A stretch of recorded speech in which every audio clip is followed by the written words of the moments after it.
자, 42페이지 주기성으로 가면요. 일단 주기율표의 의미는 당연히 한 문제 정도 나올 텐데, 주기율표는 원소를 무슨 순서대로 나열하는 것? 양성자수 혹은 원자 번호, 그죠?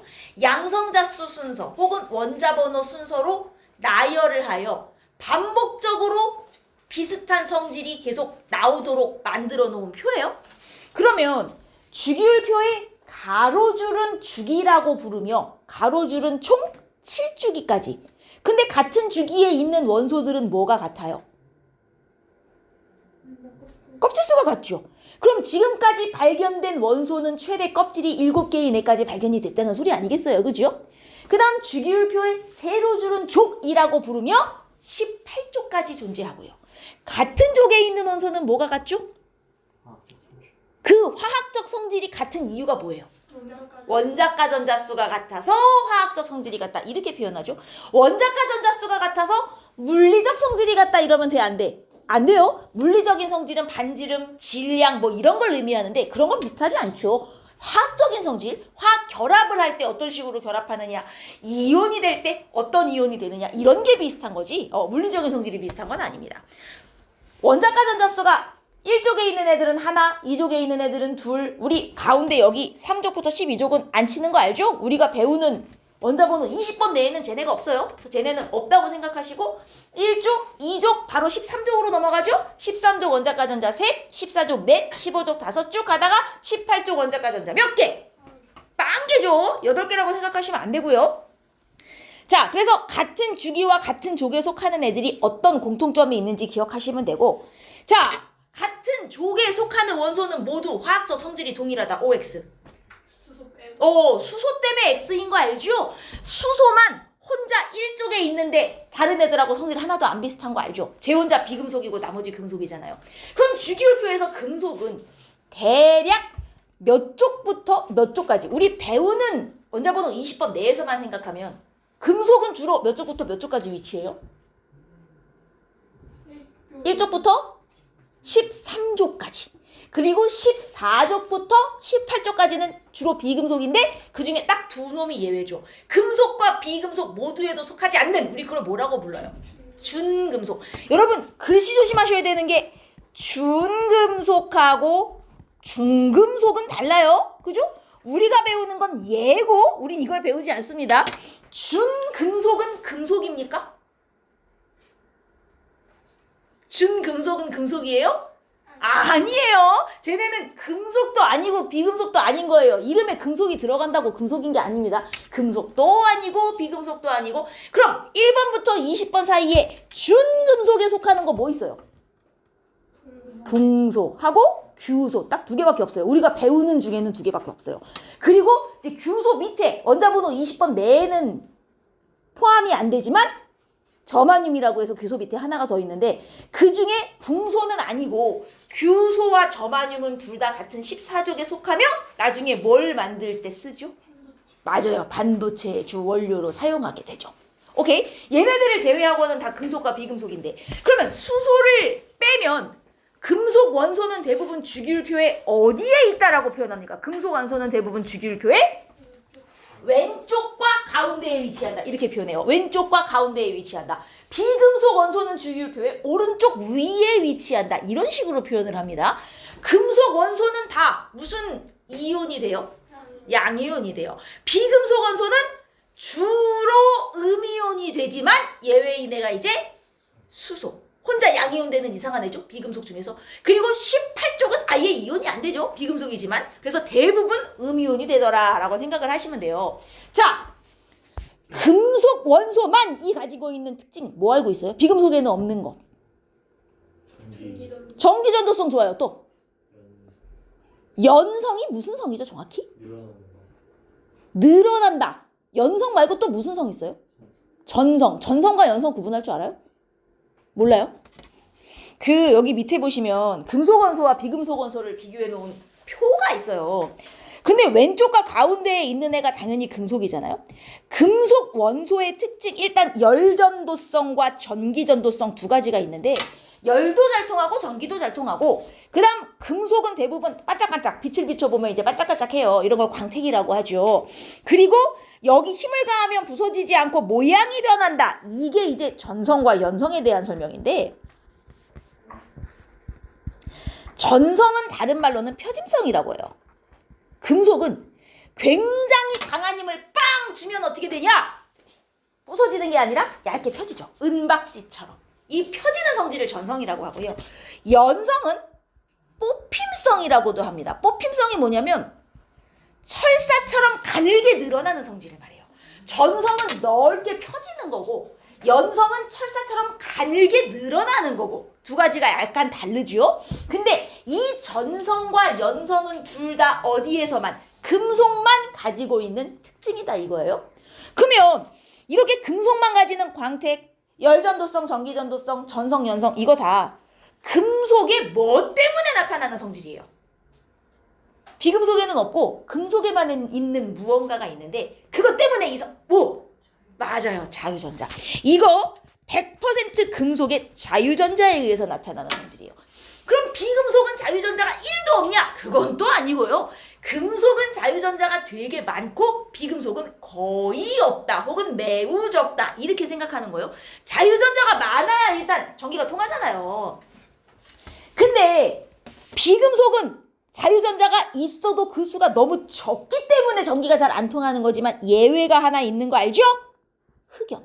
얘 기성분이 뭐예요? 탄소. 탄소는 비금속이잖아요. 비금속인데도 불구하고 전기가 잘 통해. 그러나 탄소로 이루어져 있다고 전기가 또 다 잘 통하는 것도 아니에요. 알죠? 탄소로 이루어진 흑연. 그 다음에 여러분 탄소로 이루어진 것 중에 전기 잘 통하는 거 뭐 알아요? 탄소 나노 튜브라고 들어봤어요? 탄소 나노 튜브. 흑연이랑 비슷한데 흑연이 이렇게 동그랗게 말려있는 형태 뭐 이런 거예요. 근데 똑같이 탄소로 이루어져 있어도 다이아몬드. 얘는 전기가 또 안 통하거든요. 그러니까 탄소로 이루어져 있다고 전기가 다 잘 통하는 것도 아니에요. 탄소로 이루어져 있는 것 중에 흑연 같은 애들은 예외다. 비금속인데 전기가 잘 통하는. 요걸 제외하면 나머지는 이제 전기도 안 통하고 광택도 없고 전기전도성도 거의 없고 자유전자 수가 매우 적어서 그래요. 그러면 혹시나 일단 금속은 자유전자가 많아서 전기가 잘 통한다. 비금속은 없어서 전기가 잘 안 통한다. 매우 적어서. 온도가 올라가면 금속은 온도가 올라가면 전기전도성이 증가하나요? 감소하나요? 왜 증가라고 생각하죠? 일반적으로는 그래요. 일반적으로 온도가 올라간다는 건 에너지를 얻는다는 뜻이잖아요. 자유전자의 운동도 활발해지고 자유전자의 수도 늘어나서 전기 전도성이 커져야 정상이지만 금속은 온도가 올라가면 오히려 전기 전도성이 떨어져요. 그 왜 그러냐면 금속은 원래 자유전자가 기본적으로 많잖아요. 근데 여기서 온도가 올라가면 더 늘어나잖아요. 지들끼리 충돌해요. 그럼 지들끼리 이제 이동에 오히려 방해가 되는 거예요. 그래서 오히려 저항이 증가를 하거든요. 그래서 금속 같은 경우는 온도가 올라가면 자유전자의 수가 늘어나서 오히려 전기전도성이 떨어져요. 반면에 비금속은 원래 자유전자 자체가 너무 적잖아요. 근데 온도가 올라가면 그나마 조금 늘어나면서 전도성이 살짝 증가하긴 해요. 그렇다고 통하는 정도는 아니지만 여튼 저 두 개가 약간 특징이 다릅니다. 반도체는 자유전자 수가 금속과 비금속의 중간 정도이기 때문에 반도체는 중간 정도이기 때문에 이제 얘는 온도가 올라가면 실제로 전기전도성이 증가하는 게 맞고요. 이 정도로 그 구분을 해두시면 되겠고 그 다음에 뭐 금속과 비금속 요거 상태 진짜 중요합니다. 상태 꼭 기억하셔야 돼요. 금속은 상온에서 고체이지만 유일하게 수은만 예외적으로 액체고 비금속은 상온에서 고체 또는 기체이지만 유일하게 누구? 브로민만 또 예외적으로 액체. 그래서 금속, 비금속을 통틀어 상온에서 액체로 존재하는 건 딱 하나씩밖에 없어요. 이쪽에서는 수은, 이쪽에서는 브로민. 브로민은 몇 쪽에 속해요? 17쪽이 할로젠에 들어가는 거 알죠? 얘 혼자 유일하게 비금속 중에서 상온에서 액체입니다. 상태 중요하니까 꼭 기억해 두시고요. 뭐 금속, 비금속 정도는 구분하실 수 있으리라 믿고 제가 요 그림을 보고 질문을 좀 드리고 싶어요. A, B, C, D, E 몇 개 더 추가하겠습니다. E, F, G라고 할까요? 자, 이렇게 추가를 해놓고 이 중에 이온이 되었을 때 전자 배치가 동일해지는 원소를 모두 고르시오 라고 했어요. 안정한 이온이 되었을 때 전자 배치가 동일해지는 원소. BF랑 D. BF? 노노노노 아니죠. FD. F, D. D. 또 얘네 둘 뿐이에요? C 좋아요. 또 G까지죠. 이게 지금 여러분 얘네가 이온이 되어 안정해진다는 것은 다 누구처럼 된다는 얘기냐면 18족처럼 된다는 얘기잖아요. 근데 양이온은 전자를 잃어서 18족처럼 되고 음이온은 전자를 얻어서 18족처럼 되잖아요. 근데 이 중에 양이온이 되는 애들이 누구냐면 금속들이란 말이에요. 1족부터 13족까지. 음이온이 되는 애들이 이제 비금속들인데, 그러면 이쪽에 있는 요 금속들, 물론 여기는 이제 붕소이기 때문에 얘는 준금속, 그다음에 여기도 규소이기 때문에 준금속, 두 개는 일단 제외한다고 보면 여기 2주기 1족 2족에 있는 금속들은 2주기니까 껍질이 두 개란 말이에요. 근데 얘네가 양이온이 되면 껍질이 몇 개가 되는 거예요? 하나가 되는 거죠. 양이온이 될 때는 자기의 가장 바깥 껍질의 전자를 다 날려버리고 안정한 이온이 되는 거기 때문에 껍질이 하나 줄잖아요. 그럼 얘네는 이온이 되면 다 누구처럼 되는 거예요? 그쵸? 1주기 18쪽에 헬륨 얘처럼 되는 거 아니겠어요? 그죠? 근데 여기에 이제 C, D 요쪽 2주기 비금속 쪽에 있는 애들은 음이온이 되어서 안정해지는 애들이에요. 음이온이 될 때는 껍질수가 어떻게 돼요? 아니죠. 변하지 않죠. 자, 양이온이 될 때는 껍질수가 하나 줄어요. 가장 바깥 껍질을 버려버리는 거니까. 음이온이 될 때는 가장 바깥 껍질이 다 안 채워져 있는데 그걸 마저 채우는 거잖아요. 음이온이 될 때는 껍질수 변화가 없어요. 껍질수가 늘어나는 경우는 없습니다, 여러분. 줄어들 수는 있지만 늘어날 수는 없어요. 그래서 음이온이 될 때는 껍질수가 유지해요. 대신 가장 바깥 껍질이 꽉 채워지는 거죠.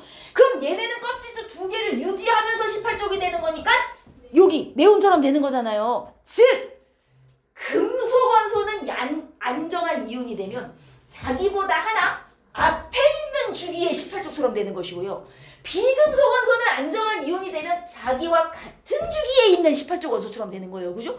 그러면 얘네들은 안정한 이온이 됐을 때 네온처럼 되고, 여기 있는 애들 제가 FG까지만 썼지만 사실 얘도 마찬가지예요. 여기 있는 금속들 요 세 놈 3주기 금속들은 이온이 되면 자기 앞주기의 18족처럼 되니까 여기 CD 요 라인에 있는 비금속들과 요 라인에 있는 비금속들과 요 라인에 있는 금속들, 요 B금친 얘네들이 다 이온이 되면 누구처럼? 네온처럼 동일한 전자 배치를 가지는 상태가 되는 거죠. 맞습니까? 만약에 E를 물어요. E가 안정한 이온이 되면 어떤 금속 원소와 동일한 전자 배치를 가지는가? 그러면 얘네는 몇 주기 금속과 같은 배치가 되는 거예요? 4주기 금속들과 같은 전자 배치. 아르곤 3주기 18족처럼 되는 것이지요. 이해했습니까? 그러면 만약에 이렇게 물어요. G와 아니다. F와 D를 FD? G와 D라고 하죠. G와 D. G와 D를 결합시켜서 안정한 화합물을 만들고 싶습니다. 화합물의 화학식을 쓰시오. 이랬어요. 아니죠. 자, D와 G를 결합시키고 싶어요. 일단 결합을 시킨다 하면 여러분 머릿속에 뭐가 떠올라야 되냐? 쟤네들이 결합하면 무슨 결합이지? 이거부터 떠올라야 돼요. 근데 여러분은 결합이라고 딸랑 두 개밖에 안 배웠어요. 이온 결합, 공유 결합밖에 배운 게 없단 말이에요, 지금. 그러면 어차피 둘 중에 하나예요. D와 G가 결합하면 무슨 결합이에요? 이온 결합이죠. 금속과 비금속의 결합이니까. 이온 결합이라는 건 이온이 됐으니까 하는 결합이잖아요. 그럼 얘는 당연히 무슨 이온이 돼요? 양이온이 되는데 몇 가의 양이온? 2주기니까 2가죠. 2풀. 그럼 G 2풀. 얘는 비금속이니까 음이온이 될 텐데, 그죠? 얘는 1가의 음이온 17쪽이니까 하나 얻을 거 아니에요? 그럼 얘네들 결합시키면 어떻게 돼요? 화학식이. 그죠? 이거 알죠? 얘 1 크로스 쓸 때는 무조건 양이온 먼저. 아시죠? G, D, 2가 되는 거예요. 그러면 만약에 문제에 이렇게 나와요. G와 D의 안정한 화합물의 화학식은 D2G이다. 돼요, 안 돼요? D2G다. 안 돼요, 여러분. 이온 결합 물질은 무조건 양이온을 앞에 써야 된다는 규칙이 있기 때문에 D가 앞에 오면 이건 틀린 선지예요. 알겠습니까? 자, 그럼 만약에 이번에는 내가 C와 E를 결합시키겠습니다. C, E를 결합시켜서 안정한 화합물을 만들고 싶어요. 화학식은 어떻게 될까요?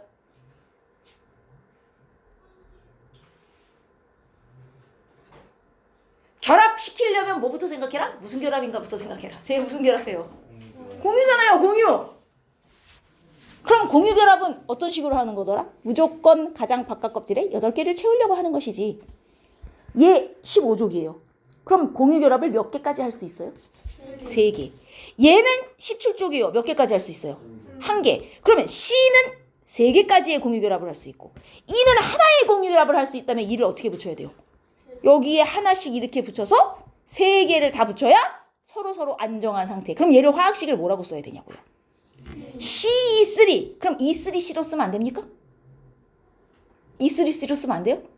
돼요. 공유결합은 돼요. 알겠습니까? 공유결합은 순서가 꼭 정해져 있진 않아요. 물론 예를 들어 H2O다.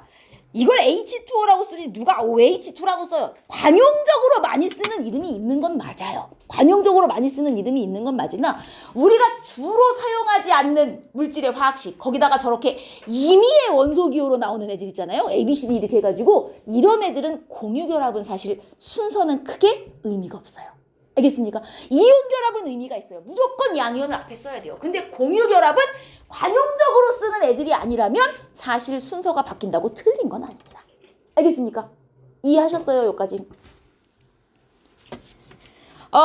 그리고 또 하나 주의해야 될 점이 정말 치사하지만 여기 보시면 A, B, C, D, E, F로 설정을 해놨잖아요. 근데 문제 풀다 보면 이 C가 임의의 원소기호 C인지 탄소의 원소기호 C인지 일부러 헷갈리게 해줘요. 무슨 말인지 알겠어요? F를 줘놓고 이게 진짜 플루오린의 원소기호인지 임의의 원소기호 F인지 문제에 일부러 헷갈리게 해준단 말이에요. 정말 신경 써서 보셔야 돼요. 알겠습니까? 다른 원소일 수 있어요. 이거 문제에서 잘 확인하셔야 되고 그 다음에 이렇게 한번 물어볼까요? 여기 C, D가 있으니까 C, D, E 얘를 이제 F라고 하고 요 3개만 놓고 볼게요. 요 3개. CFD 임의의 원소기호예요. 임의의 원소기호. 자, CFD가 안정한 분자 상태로 자연계에 존재한다.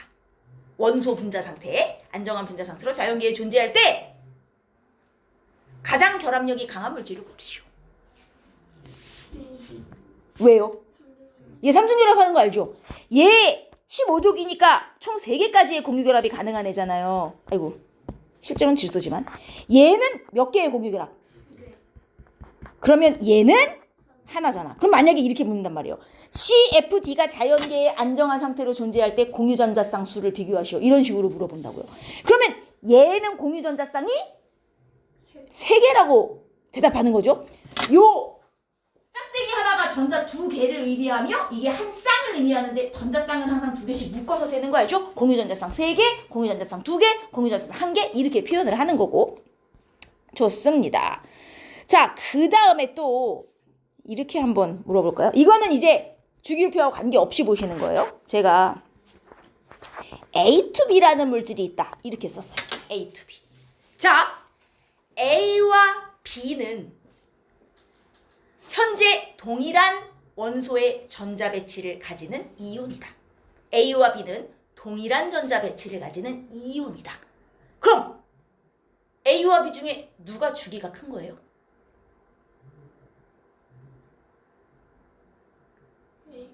A가 주기가 큰 거죠. 제가 이온이라고 표현했어요. 이온 결합 물질이란 뜻이잖아요. 그렇죠? 그러면 앞에 쓴 A가 양이온이라는 소리죠. 제가 금속이란 얘기잖아요. B는 뒤에 썼으니까 음이온이라는 얘기고 비금속이죠. 근데 얘네가 동일한 전자 배치를 현재 가지고 있다고 했으므로 같은 18족처럼 됐다는 얘기죠. 그러면 예를 들어 이게 2주기 비금속이면 얘가 3주기 금속. 얘가 3주기 비금속이면 얘가 4주기 금속. 이런 식의 관계라는 뜻이죠. 이해하셨어요? 무슨 얘기인지. 오케이? 자, 얘네들 지금 안정한 전자 배치를 갖고 있는 이온의 이온 결합 물질이에요. A와 B의 원자과 전자수의 비를 구하시오. 몇 대 몇? 1대? 자, 원자과 전자수의 비라 그랬습니다. 제가 A는 양이온인데 얘가 2개에 얘가 하나 결합한 비율이므로 A가 몇가 양이온이라는 의미예요. 1가 양이온이라는 의미죠. B는 2가 음이온이라는 의미죠. 1가 양이온이면 얘가 원래 원자일 땐 몇 족이었단 얘기예요? 1족이란 얘기죠. 얘는 원래 원자일 때 몇 족이 되는 소리예요? 16쪽이라는 소리죠? 그럼 원자과 전자 수의 비가 몇 대 몇이에요? 1대 6이죠, 여러분. 이온 전하량비를 물어본 게 아니죠. 원자과 전자 수의 비를 물어본 거지. 이해하시겠어요? 무슨 얘기인지? 잘 보셔야 된다는 얘기예요. 원자과 전자 수의 비와 이온 전하량비는 완전히 의미가 달라요. 오케이? 이렇게 보셔야 되는 겁니다. 좋습니다. 이것도 내가 A2B라고 썼는데 제 이온결합 물질일 때는 이렇게 되지만 만약에 A2B가 이온결합 물질이 아니야. 공유결합 물질이야. 이러면 이제 완전히 얘기가 달라지는 거죠. 그죠? 공유결합 물질일 때는. 그러면 이제 A2B는 굉장히 여러 가지 종류의 물질이 가능해지는 거예요. 그래서 만약에 자 다음 중 수소, 탄소, 질소, 산소, 플로린 아니면 이 중에 몇 개인데 나트륨, 마그네슘 이런 식으로 쭉 몇 개 원소 줘놓고 이 중에 가능한 결합 이제 이런 걸 막 물어본단 말이에요. 나트륨, 마그네슘까지 제가 한번 넣어볼까요? 수소까지 너무 많으니까 빼버리고 이렇게 해놓고 예를 들어 탄소까지도 너무 많아 빼. 요렇게 해놓고 이 중에 A, B, 2라는 물질인데 얘가 이 중에 AB2라는 화학식이 가능한 게 뭐가 있냐. 이런 식으로 이제 조합할 수 있어요. 그럼 이 중에 AB2라는 화학식이 가능한 조합이 뭐가 있어요? 가능한 거 다 내봐요. NaF2 좋습니다. 만약에 얘가 이온결합 물질이라면 NA가 1가 약이온 F2 아니죠 근데? NaF2가 아니라 MgF2면 가능하죠. MgF2. 왜냐면 얘가 2가 양이온이고 제가 1가 음이온이기 때문에 MgF2가 가능할 수 있고 또요? OF2 좋습니다. OF2 어떻게 생긴 거예요? 이거는 공유결합 물질로서 산소가 2개까지의 공유결합이 가능하고 플로린은 1개까지 공유결합이 가능하니까 이렇게 나올 수 있는 화학식이죠. 그래 놓고선 또 가능한 게 이거 NF3는 안 되죠. 제가 지금 AB2의 화학식의 형태를 가진 애를 찾으라 그랬으니까 여기서는 이 2개밖에 나오질 않는 거예요.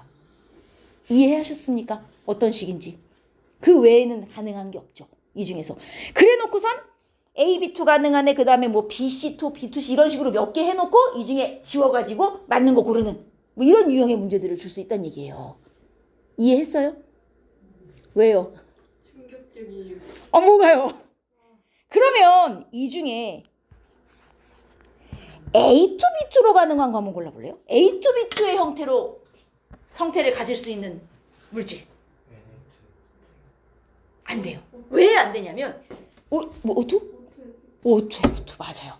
이게 Na2F2는 왜 안 되냐면요.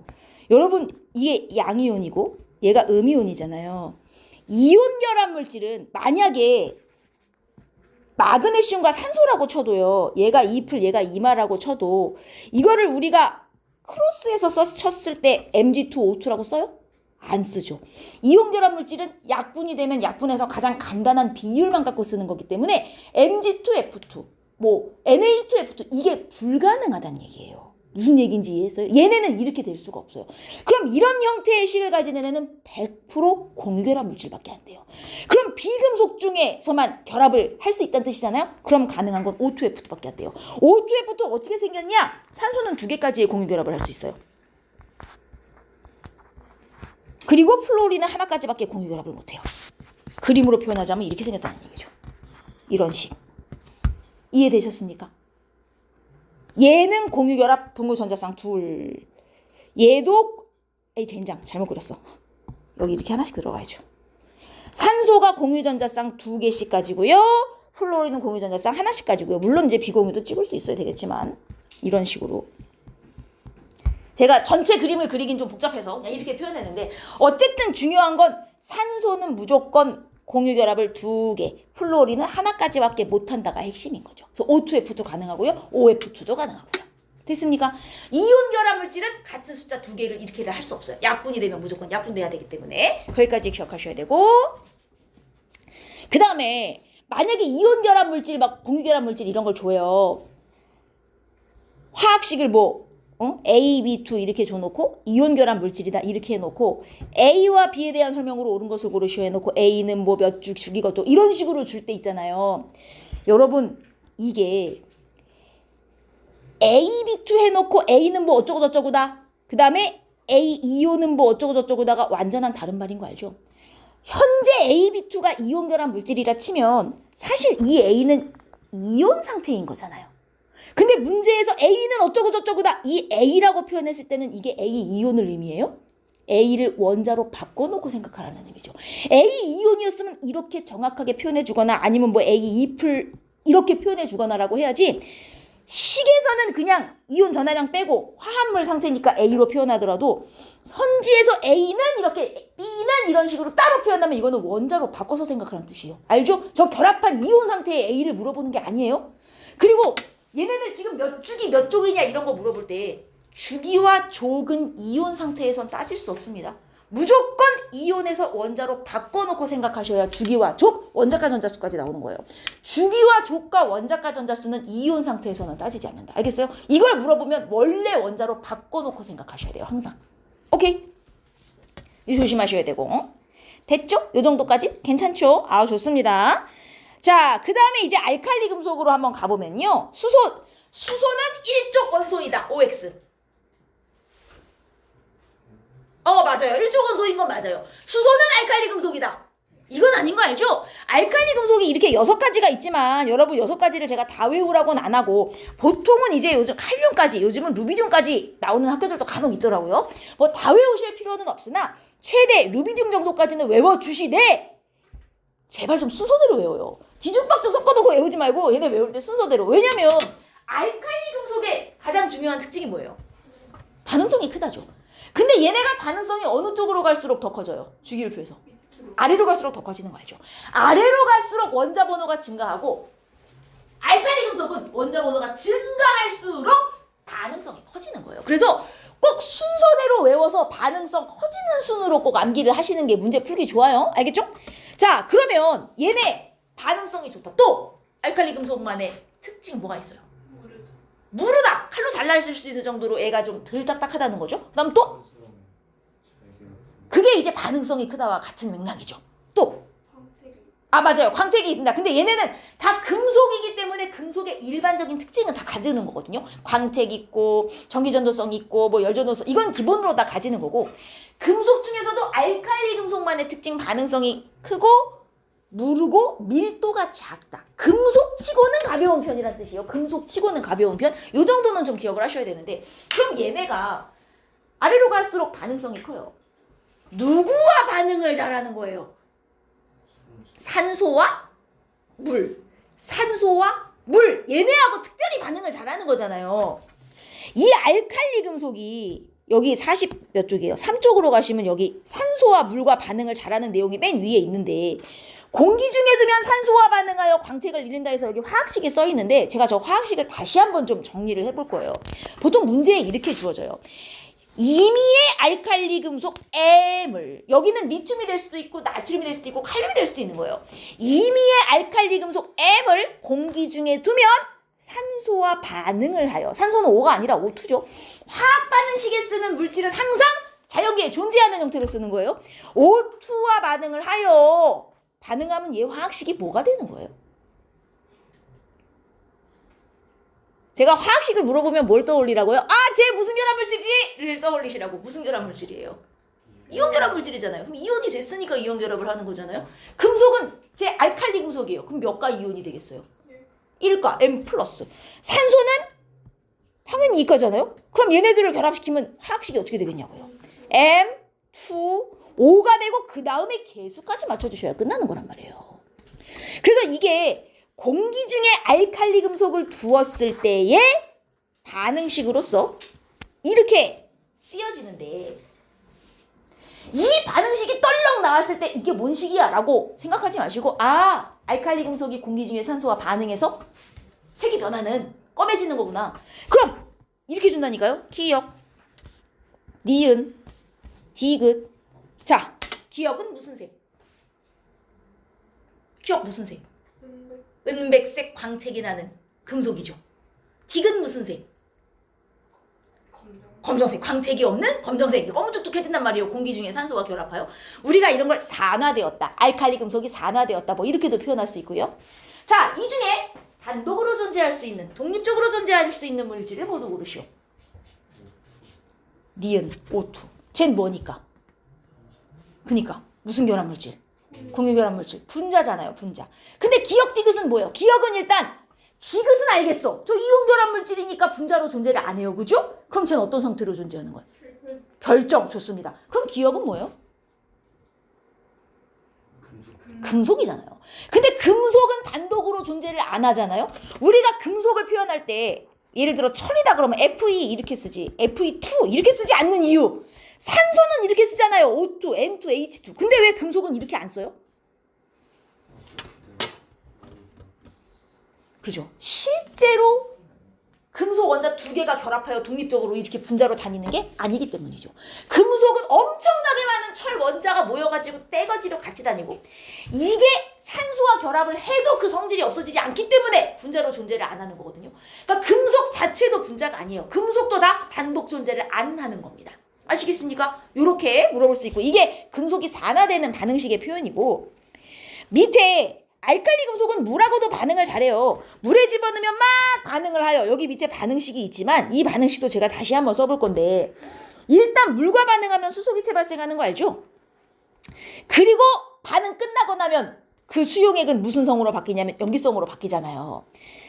이걸 제가 반응식으로 다시 한번 정리를 해보면 내가 알칼리 임의의 알칼리 금속 어떤 알칼리 금속도 될 수 있어요. 이거를 물에다 집어 넣었다 이거예요. 물에다 집어 넣어가지고 반응을 시켰더니 수소기체가 발생을 하고 그럼 남는 게 뭐예요? 식이 이렇게 나와요. MOH.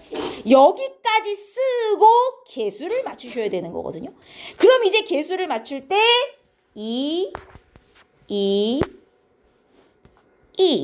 이렇게 되면 맞아지나요? 이제 이 상태예요. 개수까지는 맞추실 수 있죠?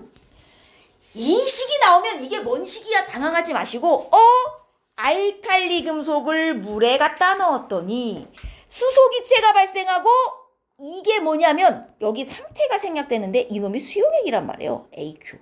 그러면 수용액 상태라는 건 무슨 말이냐? 내가 쓰기는 MOH라고 썼지만 얘가 물속에서 지금 이온화가 되어 있는 상태라는 얘기를 지금 해준 거잖아요. 그럼 얘는 무엇과 무엇으로 이온화가 되어 있겠냐고요? 얘로 이온화되어 수용액 속에 떠다니고 있는 거예요. 근데 여러분 물에서 수용액에서 수산화 이온이 존재하면 이게 무슨 성이 돼요? 염기성이 되죠. 얘 때문에 염기성이 나오는 거거든요. 그래서 수용액이 염기성이 된다는 표현을 쓰는 거예요. 그러니까 이 식이 주어지면 뭔 식이냐 이러지 말고 알칼리 금속을 물에 넣었더니 수소기체 나오고 물이 염기성 됐다는 소리구나. 이걸 알아들으셔야 된다는 거죠.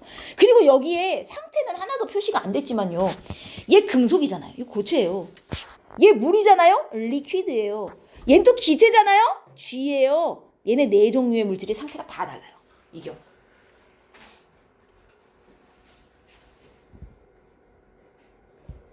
그래서 원래 물은 중성인데 알칼리 금속을 갖다 집어넣었더니 수산화 이온이 생겨서 염기성이 되었다는 얘기잖아요. 현재. 그럼 얘가 염기성으로 변했다는 걸 눈으로 확인하고 싶어요. 어떻게 해야 돼요? 산성, 중성, 염기성에 떨어뜨리면 색깔이 변하는 그런 약을 뭐라 그러죠, 우리가? 지시약. 지시약의 종류는 많지만 주로 우리 페놀프탈레인을 제일 많이 쓸 거예요. 페놀프탈레인 색깔 변화가 어떻게 돼요? 산성, 중성, 염기성에서. 염기성에서만 빨강이고 나머지는 무색. 그래서 우리가 무무빨 이렇게 외운단 말이에요. 산성, 중성, 염기성에서 무색, 무색, 빨간색 이렇게 외우는데 그럼 여기에 페놀프탈레인을 미리 한 두어 방울 떨어뜨려 놔야 돼요. 페놀프탈레인. 그럼 페놀프탈레인을 반응 전에 떨어뜨렸을 때는 제가 무슨 색이에요? 무색이요. 근데 이게 여기 오면 빨간색으로 변한다는 거죠. 이해했습니까? 자, 그 다음 여기서 수소기체가 막 모락모락 나와요. 문제는 수소기체가 눈에 보이지 않는다는 거예요. 자, 그래서 이걸 모았습니다. 병에다가. 얘가 수소인지 확인하고 싶어요. 어떻게 해요? 불 갖다 붙이면 퍽 소리를 내면 탄다. 이 퍽 소리는 어디서 오는 거예요? 왜 퍽 소리가 나는 거예요? 산소랑 결합하면서 맞는데 산소와 급격한 결합이거든요. 이걸 한마디로 표현하면 폭발이에요. 수소기체의 성질 자체가 폭발성이 있어요. 얘가 불에 되게 잘 타요. 그래서 불 갖다 댔을 때 그 퍽 소리가 폭발하는 거예요. 근데 실험실에서 모은 수소는 양이 적기 때문에 그냥 퍽 정도로 끝나는 거고 이게 양이 많으면 진짜 폭발이에요. 그래서 퍽 소리를 내며 탄다 혹은 폭발성이 있다 이렇게 표현하시면 돼요. 알칼리 금속이 물과 반응하여 발생한 기체는 폭발성이 있다. 혹은 불에 잘 탄다는 의미로 가연성이다. 이렇게 표현하기도 합니다. 이 수소 기체는 가연성으로 표현하기도 하고요. 불에 잘 탄다. 혹은 폭발성이 있다고 표현하기도 하고요. 뭐 다 똑같은 표현이에요. 불 붙이면 퍽 소리를 낸다. 다 똑같이 수소가 나온다는 의미예요. 만약에 자 알칼리 금속을 물과 반응시켜서 나온 기체에 꺼져가는 불씨를 갖다 대면 확 타오른다. 돼요 안 돼요? 이건 누구에 대한 설명이야? 산소에 대한 설명이죠. 알겠습니까? 좋아요. 그래서 물과 반응했을 때 수용액이 염기성으로 변하기 때문에 이름이 알칼리 금속이죠. 염기성의 다른 이름이 알칼리성이잖아요. 그래서 알칼리 금속, 물을 염기성으로 변화시키는 금속이에요. 요 두 개의 화학식 정도는 이게 무슨 화학식인지는 아셔야 돼요. 둘 다 알칼리 금속의 반응성과 관계 있는 화학식이라는 거 기억하셔야 되고, 그래서 얘는 어디에 보관해요? 석유. 석유나 벤젠, 액체 파라핀 여기 밑에 있거든요. 석유, 액체 파라핀 혹은 뭐 벤젠이랑 석유랑 뭐 거의 비슷한 거기 때문에 여기에 넣어 보관하는데, 이거 서술형에 만약에 알칼리 금속의 보관 방법과 그 이유를 쓰시오 그러면 이유를 뭐라고 쓸 거예요? 산소나 물과의 맞아요. 반응을 맞아요. 이 말이 들어가야 돼요. 알칼리 금속은 산소와 물과의 반응성이 커서 접촉을 차단하기 위해 이런 데에 넣는다라는 말을 써주셔야 되는 거야. 그 말이 여기 있어요. 공기와 물과 접촉하지 않게. 왜? 공기와 물과 혹은 산소와 물도 좋아요. 산소와 물과 반응성이 커서 접촉하면 안 되니까 여기에 넣어서 보관한다. 이 문장을 다 써주셔야 된다는 얘기예요. 알겠죠? 꼭 기억해 주시면 좋겠습니다. 이게 알칼리 금속이고요. 그리고 저 밑에 보시면 이제 할로젠이 있어요. 할로젠은 17쪽이잖아요. 위에서부터 외워볼까? 제일 위에 무슨 원소? 플로린, 염소, 브로민, 아이오딘이잖아요. 이 17쪽 할로젠만이 가지는 특성 뭐 있어요? 아는 거. 할로젠만이 가지는 특성. 이완전 문제로 논의하기 좋습니다. F가 아니라 F2, CL이 아니라 CL2. 자연계에서 둘씩 붙어 다니죠? 또 녹는 점? 얘네 상태 조심하셔야 되죠. 자, F2는 기체, CL2 기체, Br2 액체, I2 고체, 기기액고, 얘는 무조건 상태 100% 출제되니까 암기하시고. 그 다음 얘네 독특한 색깔이 있는 거 알죠? 이 할로젠 기체의 색깔은 알려주는 학교도 있고 안 알려주는 학교도 있어요. 근데 이걸 알려주는 학교는 색깔이 나오거든요. 근데 학교마다 표현이 약간 달라요.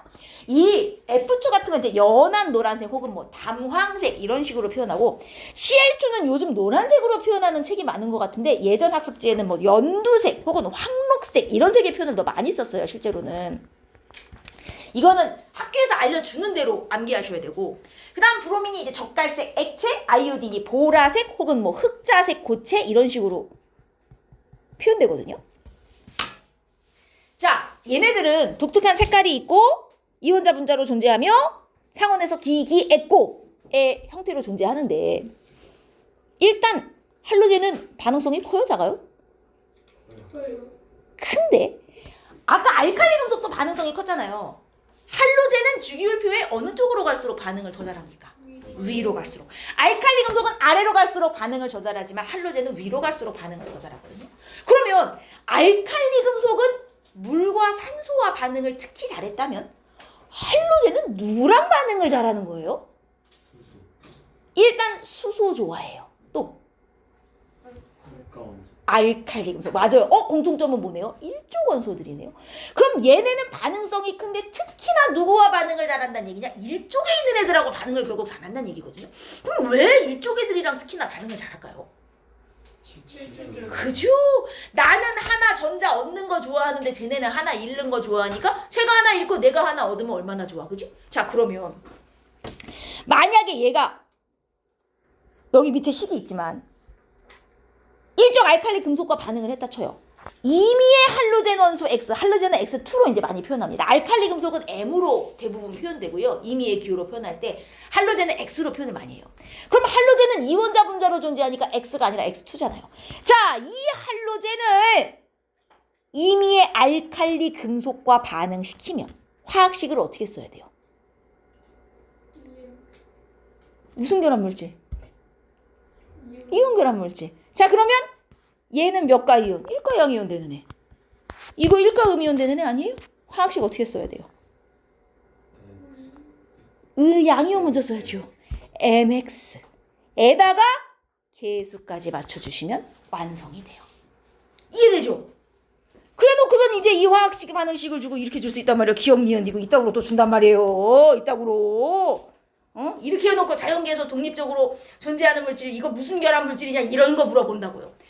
기억은 공유결합 물질, 니은은 금속, 디귿은 이온 결합 물질. 알겠어요? 얘네들의 특징 다 구분하셔야 되고.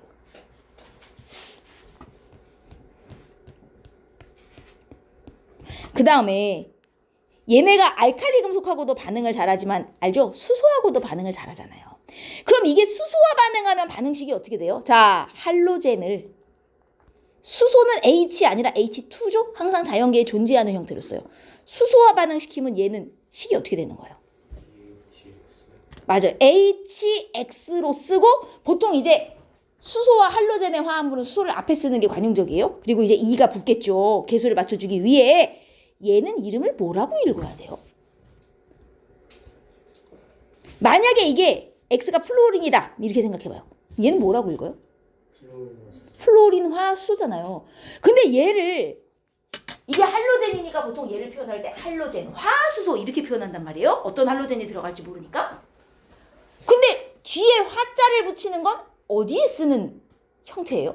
이거 원래 이온을 쓰는 형태죠. 그러면 만약에 이게 뭐 HCl이라고 칩시다. 염화수소예요. 이게 염화수소라 치면 얘 물에 녹이면 어떻게 돼요? 수소이온과 염화이온으로 이온화되는 거 알아요? 알죠? 그래서 얘 물에 녹이면 수소이온이 나오기 때문에 무슨 성? 산성이거든요. 알칼리 금속은 물에 넣으면 물이 염기성이 돼요. 자, 할로젠 원소는 물에 넣으면 반응 안 해요. 이걸 잘 생각하셔야 되는 게 할로젠 자체로는 반응 안 해요. 근데 할로젠을 수소와 반응시킨 다음 물에 넣으면 산성이 되는 거예요. 그러니까 이걸 문장을 잘 봐야 돼요. 할로젠은 그냥 그대로 물에 넣어서 물하고 반응 안 합니다. 알칼리 금속은 물에 넣으면 수용액이 염기성이 돼요. 할로젠 원소는 물에 넣으면 반응 안 해요. 근데 할로젠을 수소와 반응시킨 다음에 물에 넣으면 산성이 되는 거예요. 알겠어요? 이거 잘 생각하셔야 돼요. 할로젠을 수소와 반응시킨 다음 얘를 물에 넣으면 수용액이 산성이 된다는 거예요. 왜냐하면 수소 이온이 나오니까. 그냥 할로젠 자체로 두면 반응 안 하고요. 물하고는. 반응을 안 한다? 물에 안 녹는다가 더 맞는 말일 것 같아요. 여기까지 이해하셨습니까? 그러면 얘 있잖아요. 얘. 이 할로젠과 수소 얘. 이건 무슨 결합 물질로 봐야 돼요? 이온 결합일까요? 물에 녹아서 양이온, 음이온으로 이온화가 되는 건 맞아요. 저거 이온 결합 물질이에요? 제 공유 결합이에요. 왜 공유 결합이에요? 금속이 없죠. 둘 다 비금속이에요. 그러면 얘는 물에 녹아 이온화가 돼서 꼭 이온 결합처럼 보이지만 할로젠과 수소는 공유 결합 물질입니다. 왜냐? 금속이 존재하지 않으니까. 비금속끼리의 결합이니까. 근데 왜 물에 녹아서 이온화가 돼요? 저건 수소가 특이한 애라 그렇습니다. 수소는 비금속이지만 유일하게 양이온이 되는 이상한 애잖아요. 수소의 예외적인 성질 때문에 저러는 거지 저게 이온 결합이라서 이온화를 하는 게 아니에요, 여러분. 공유 결합이에요. 모든 이온 결합에는 금속이 반드시 들어가 있어야 됩니다. 조심하셔야 돼요. 그래서 우리가 이온 결합과 공유 결합의 특징을 얘기할 때 이온 결합은 물에 잘 녹고 공유 결합은 뭐 잘 안 녹는 것도 있고 녹는 것도 있고 이제 그때마다 좀 다른데 이온 결합 물질은 물에 녹으면 고체 원래 이온 결합 물질이 상온에서 고체잖아요. 얘 전기전도성 있어요, 없어요? 없어요. 근데 이온 결합 물질을 녹였어요. 전기전도성 있어요, 없어요? 있죠. 여러분 공유 결합 물질은 전기전도성 있어요, 없어요? 없어요. 예외가 가끔 있긴 하지만 없어요. 공유결합 물질을 물에 녹였어요. 정기전도성 있어요? 없어요? 없어요. 근데 공유결합 물질 중에 물에 녹였을 때 정기전도성이 생기는 애가 예외적으로 몇 개 있는데 걔네가 얘네들이에요. 할로제나 수소들. 그래서 원래 공유결합 물질은 물에 녹여봤자 전기전도성이 없지만 그 중에 예외로 나오는 애가 HCl, HF 그리고 이제 하나 추가하자면 암모니아 정도. 이 세 개는 간혹 문제에 줘요. 이거 세 개를 해놓고 선지에다가 공유결합 물질 두 개에 NH3 같은 거 하나 껴놓고 얘네들은 수용액에서 전기전도성이 없다. 이따구로 줘버린단 말이에요. 그러면 얘네는 공유결합이 맞지만 물에 녹였을 때 전기전도성이 있는 예외다를 외워두셔야 돼요.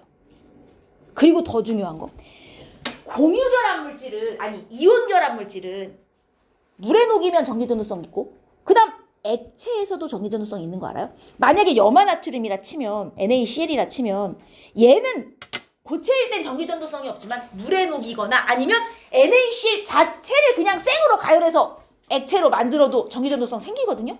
근데 주의하셔야 되는 게 얘네들은 수용액에선 전도성이 있지만 액체일 땐 없어요. 유일하게 물에만 녹일 때만 전도성이 있는 예외예요. 액체는 또 안 돼요. 알겠습니까? 수용액일 때만 가능해요. 수용액일 때만.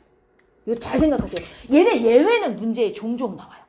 수용액에서만 전기전도성이 있는 공유결합 물질.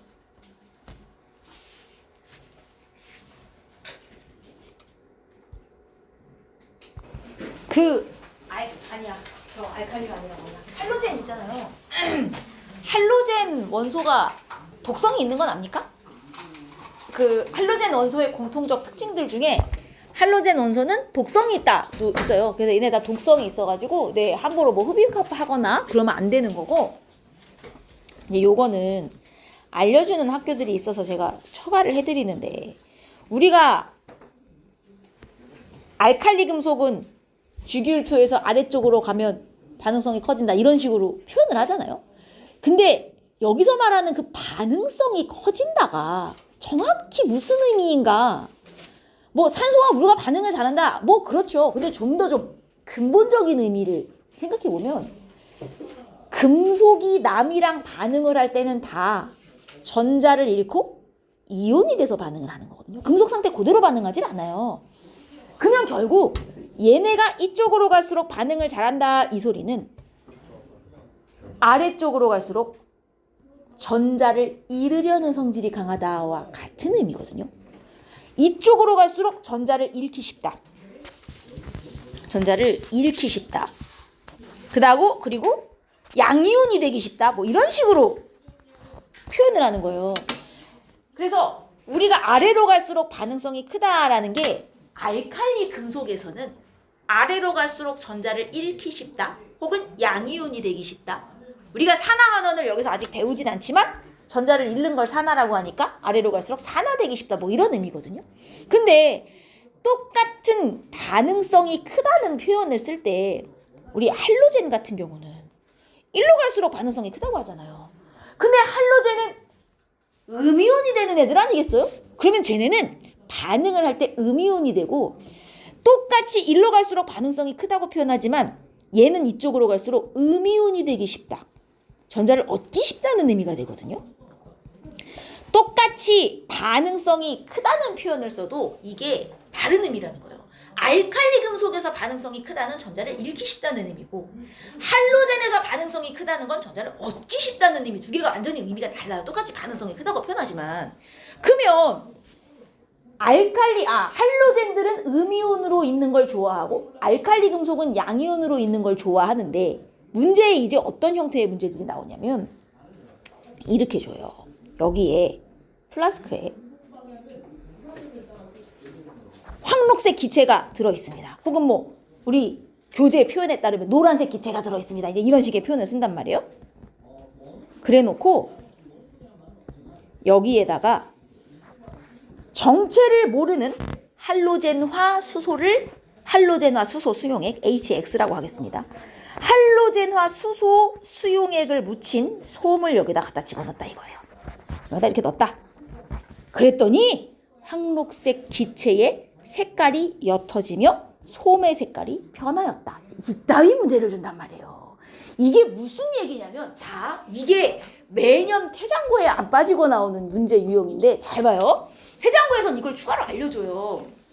이게 무슨 뜻이냐면 황록색 기체라는 게 염소 기체를 의미하잖아요. 황록색 기체 혹은 뭐 노란색 기체 그럼 이제 염소예요. 그러면 이 안에 염소 기체가 꽉 차 있었다 뭐 이 뜻인데 염소 기체라 하면 Cl2 아니겠어요? Cl로 존재하진 않잖아요. 이원자 분자로 존재하니까. 자, 근데 여기다가 얘를 집어넣어요. 여러분 아까 내가 뭐라 했냐면 할로젠은 음이온이 되는 걸 좋아하는 애들이다 라고 얘기했단 말이에요. 그래서 기회만 있으면 전자를 얻어서 음이온이 되려 그래요.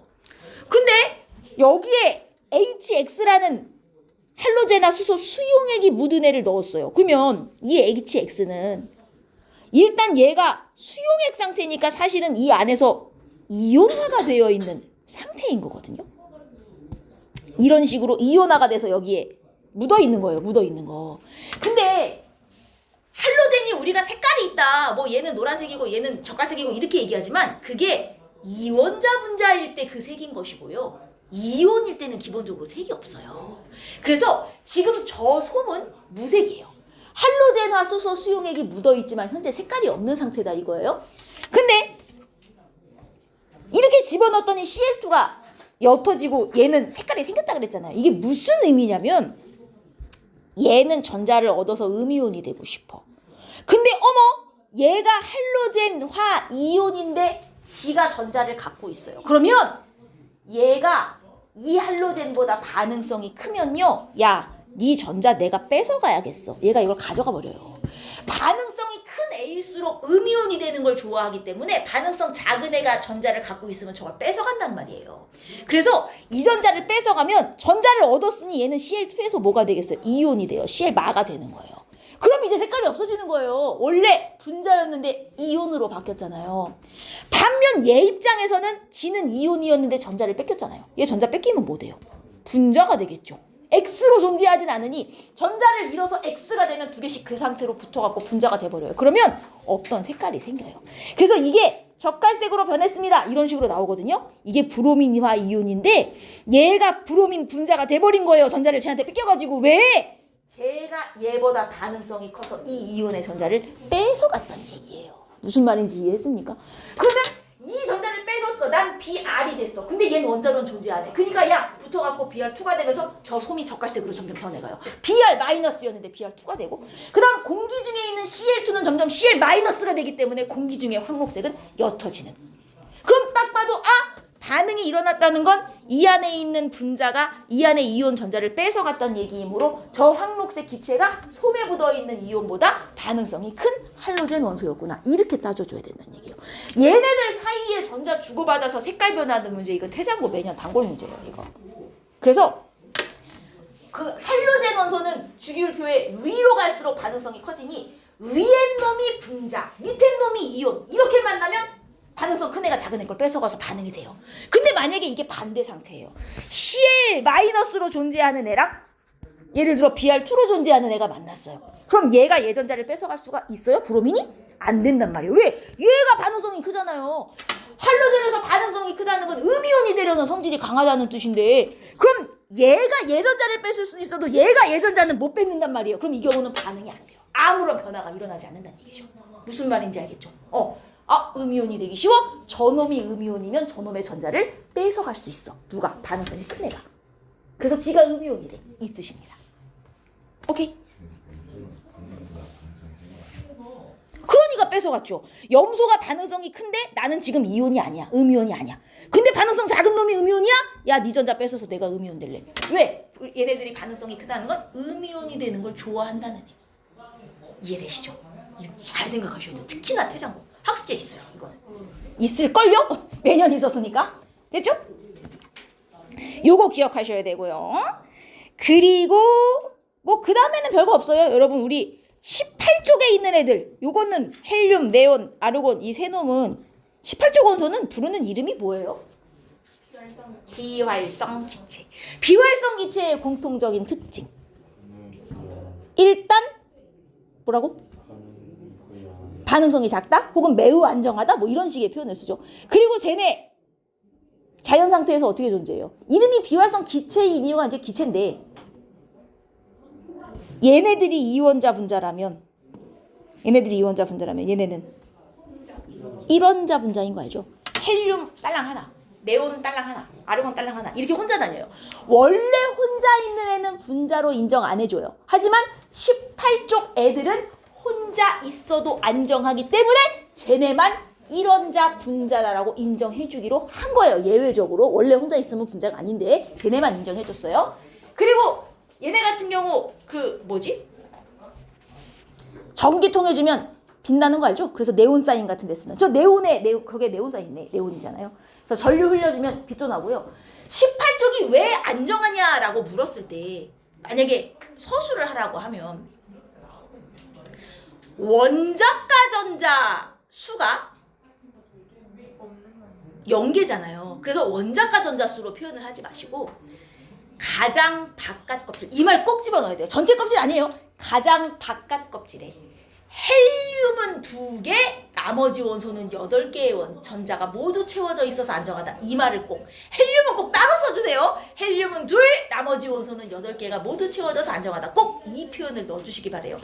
가장 바깥쪽 껍질이 다 채워졌다. 이렇게 두루뭉술하게 쓰지 마시고 가장 바깥쪽 껍질에 헬륨은 2개, 나머지 원소는 8개의 전자가 모두 채워져서 안정하기 때문에 반응 안 한다. 이 말을 꼭 넣어주셔야 돼요.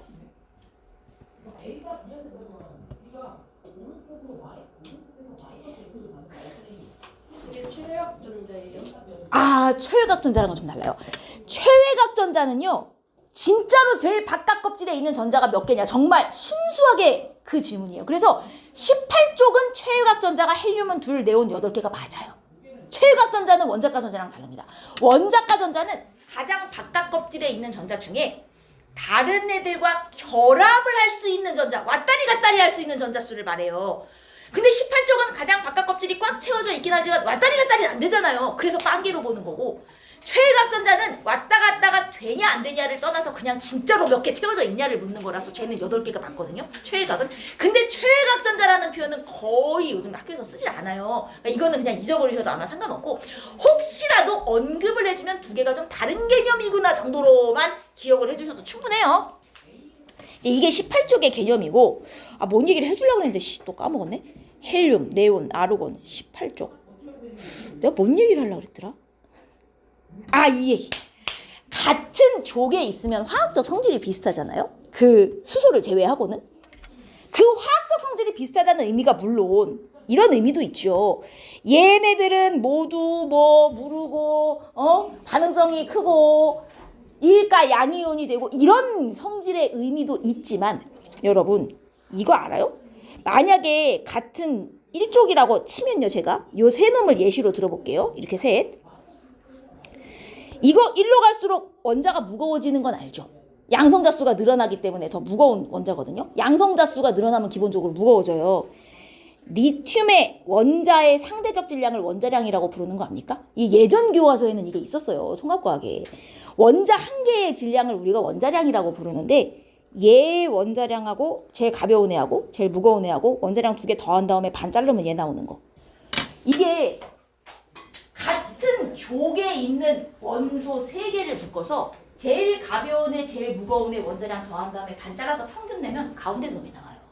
이게 같은 족에 있는 원소들의 특징 중에 하나예요. 그래서 얘네 셋도 그걸 만족하고 얘네 셋도 그걸 만족하고 그러거든요. 그래서 가끔 가다가 옛날 교과서에 있었기 때문에 학습지에 이걸 넣어주시는 분들이 계세요. 3개의 연속된 같은 족 원소에 가장 가벼운 거, 가장 무거운 거 더해서 원자량 반 자르면 가운데 놈 거 나오는 성질. 네, 하나 알아두시면 좋죠. 이거를 이렇게 한번 정리해 볼까요? 만약에 쓰실 거라면, 같은 족의 원소 리튬과 칼륨의 원자량을 더해서 2로 나누면 나트륨의 원자량이 나온다. 이런 식으로 표현할 수 있겠죠. 평균을 내면. 이런 관계가 있어요. 같은 족에 있는 원소들은.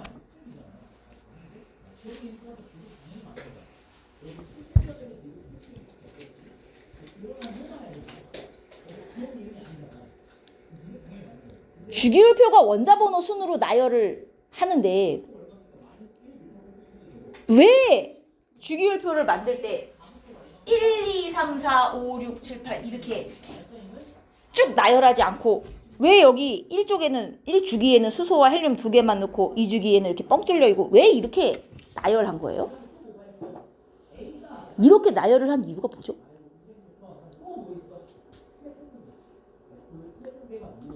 이렇게 나열을 한 이유가 이거잖아요. 같은 주기에 화학적 성질이 비슷한 애들을 갖다 집어넣기 위해서 이런 모양을 만들어 놓은 거거든요. 그러면 얘네들이 지금 이 간단한 주기율표를 기준으로 보시면 여기 둘은 화학적 성질이 비슷해요. A와 B는 화학적 성질이 비슷하다 하면 돼요? 안 돼요? 그건 안 되는 거 알죠? 얘는 수소니까 예외잖아요. 이렇게 보니까 잘 보이죠? 시험 시간에 이게 안 보여요. A와 B가 화학적 성질이 비슷하다. 아이고 일쪽이네? 오케이. 이렇게 쓰는 사람 진짜 많아요. 잘 보셔야 돼요. 여튼 A 빼고 이제 얘네 둘을 기준으로 놓고 보시면 자 B의 화학적 성질 하나 둘 셋 넷 다섯 여섯 일곱 여덟 번째에 비슷한 애가 다시 나오네. 또 하나 둘 셋 넷 다섯 여섯 일곱 아이고 여덟 번째에 비슷한 애가 또 다시 나오네. 여덟 번째마다 비슷한 성질이 주기적으로 반복이 되죠. 그러면 결국 주기율표는 이 비슷하게 주기적으로 반복되는 성질이 같은 줄에 오도록 잘 맞춰서 만든 표다 이거예요. 그럼 왜 얘네는 계속 같은 성질이 주기적으로 반복되는 거예요? 그 이유를 서술하라 그러면 뭐라고 쓸 거예요? 주기적인 성질이 반복되는 이유. 원자과 전자수가. 맞아요. 그거예요. 핵심은 그거예요. 원자 번호는 1번부터 118번까지 있지만 원자과 전자수는 빵개부터 7개까지밖에 없잖아요. 그러면 원자과 전자수는 0개부터 7개까지가 계속 반복이 되니까 비슷한 성질이 계속 반복해서 나올 수밖에 없는 거야. 왜? 원자과 전자가 화학적 성질을 결정하니까요. 그래서 주기율표에서 여기 써있나? 주기율표에서 여기는 없지만 주기율의 의미 주기율표의 의미가 뭐냐면 비슷한 성질이 화학적 성질을 의미해요. 화학적 성질이 주기적으로 반복되는 현상을 의미하고요. 이 반복되는 현상을 한눈에 잘 볼 수 있게 만들어 놓은 표가 주기율표다 이거죠. 그러면 왜 화학적 성질이 주기적으로 반복되는가 그 이유를 묻는다면 이제 이렇게 써야 된다는 거야. 이유를 물으면 원자 번호가 증가할수록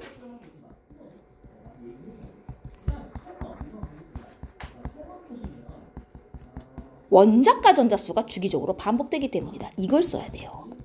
자, 수가 주기적으로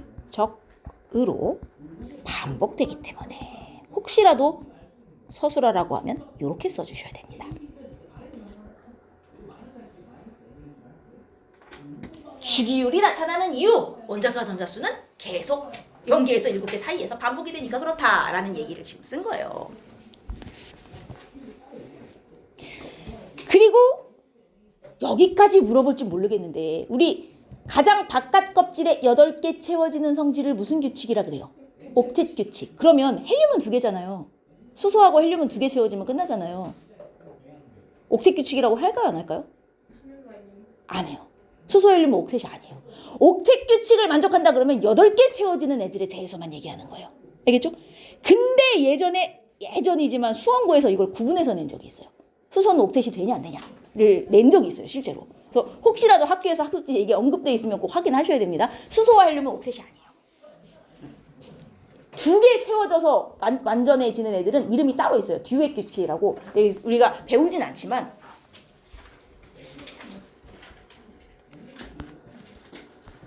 리튬이나 베릴륨 같은 것도 듀엣 규칙인가요? 얘네들은 금속에서는 우리가 또 옥텟이라는 표현 안 써요. 8개 채워지는 애들은 비금속인 애들이기 때문에 금속에서는 그런 표현 안 쓰고 공유결합하는 애들 사이에서만 써요. 그 규칙을. 좋습니다. 자, 그 다음에 얘네들 어디에 사용하는지 예시 좀 아셔야 되거든요. 책에 아마 몇 가지 나와 있을 텐데 교과서에 있는 거는 기본으로 외우시고 알칼리 금속 중에 리튬 어디에 써요?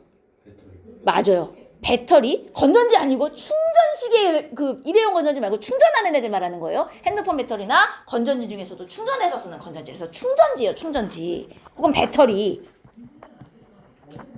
그러면 우리가 요 핸드폰 배터리가 대부분 리튬 이온 배터리다 이거죠. 리튬 배터리가 아니잖아요. 리튬 이온 배터리잖아요. 리튬 배터리이면 어떤 문제가 생길까요? 뭐라고? 리튬 배터리라면? 리튬의 특징이 뭐예요? 일조건소, 반응성이 너무 커. 폭발할 수 있어요. 리튬과 리튬 이온호도 성질이 완전히 다른 거예요. 여러분. 리튬이 전자 하나를 잃고 이온이 되면 어떻게 돼요? 안정해지죠. 18쪽처럼. 리튬 이온은 안정하기 때문에 이온 배터리는 써도 돼요. 근데 리튬 배터리는 안 되죠. 왜? 리튬은 안정한 게 아니에요. 무슨 말인지 알겠어요? 리튬은 불안정하지만 리튬 이온은 안정하기 때문에 왜? 18쪽 원소처럼 지금 돼 있는 상태니까 리튬 이온 배터리는 폭발성이 거의 없다. 없는 건 아니겠지만 리튬보다는 훨씬 안정하다는 얘기죠. 이거 교과서에 언급되어 있는 교과서도 있어요. 자, 그 다음 나트륨은 어디에 쓰죠? 뭐 일단 소금의 원료인 건 다 아실 테고 뭐 염화나트륨 해서 우리 몸속에 있는 것도 다 아실 테고 나트륨은 가로등 아니 그리고 터널등 그 차 타고 터널 들어가면 터널에 이렇게 사이드에 쫙 등 달려있죠? 이게 다 나트륨 등이에요. 그래서 등불 안에 들어가거든요.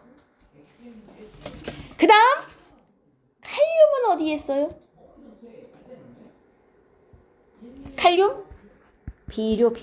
식물이 자라나는데 없으면 안 되는 필수 원소 중에 하나입니다. 그래서 칼륨 비료까지 정도는 알아두셔야 되고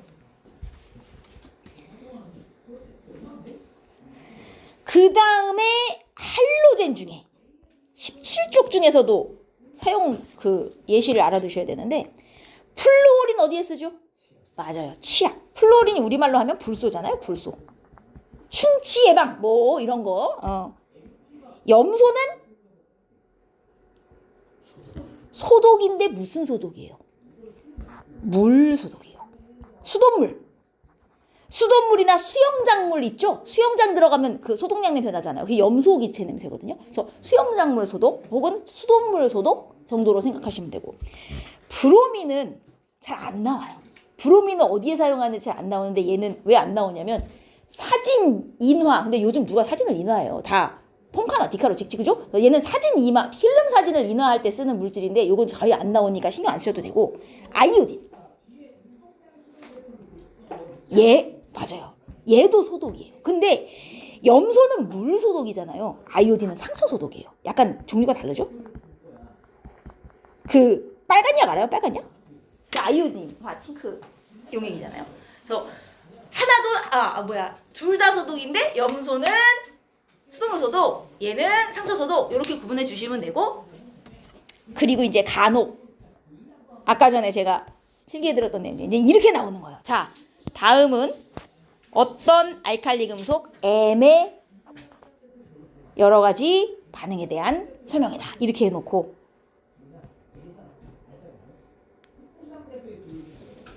이따구로 주는 거예요. 뭘 주는지 알겠죠?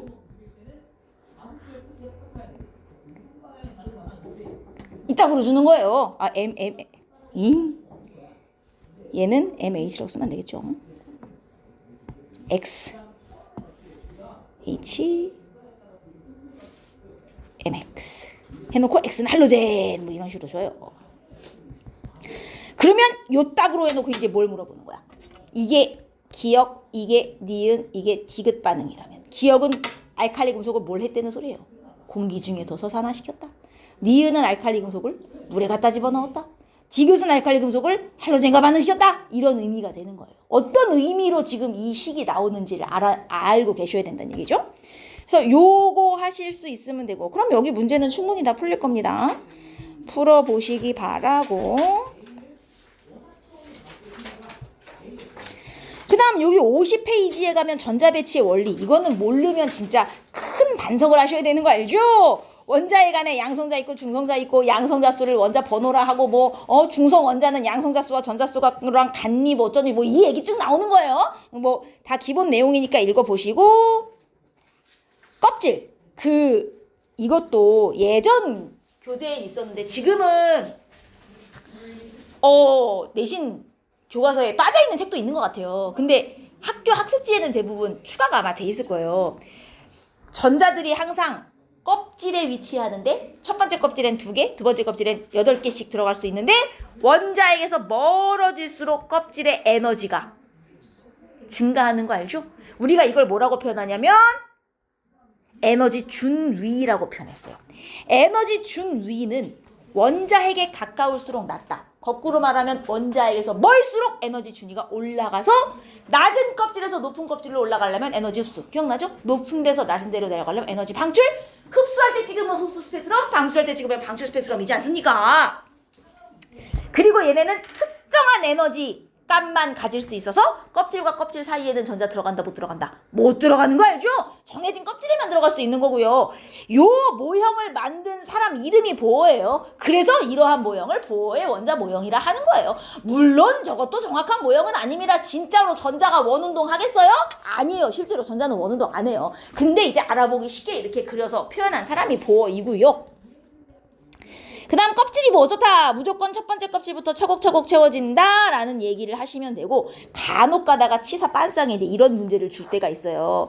이렇게 해놓고선 첫 번째 껍질, 두 번째 껍질, 세 번째 껍질 이렇게 해놓고